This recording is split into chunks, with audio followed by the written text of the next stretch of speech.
Ja, herzlich willkommen zum zweiten Teil des BWL-Tutorials zu den Zieldimensionen. Im ersten Teil hatte ich die Gesamtübersicht vorgestellt und hier möchte ich jetzt nochmal auf zwei Folien einmal auf die Zielhierarchie genauer eingehen anhand von einem Beispiel und auch nochmal zu den Zielbeziehungen ein paar Beispiele zeigen, damit es ein bisschen anschaulicher wird.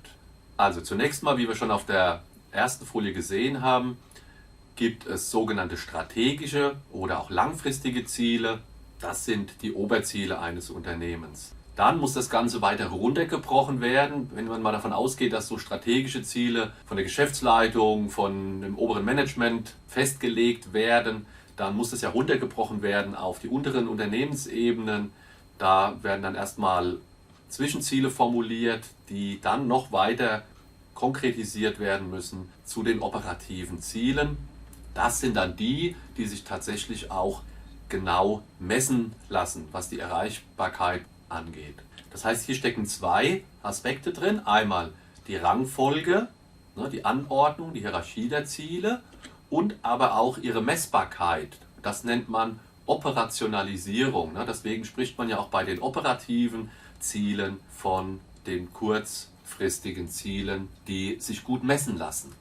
Und jetzt mal ein konkretes. Wenn die Unternehmensführung das Ziel Umsatzmaximierung ausspricht, dann ist das ja noch relativ wenig konkret, relativ vage, weil sich ja jeder da ein bisschen was anderes darunter vorstellen kann. Das heißt, jetzt muss das vom Management weiter runtergebrochen werden. Zum Beispiel, dass man sagt, der bestimmte Standort X muss seinen Umsatz maximieren. Auch hier bleibt es noch sehr vage.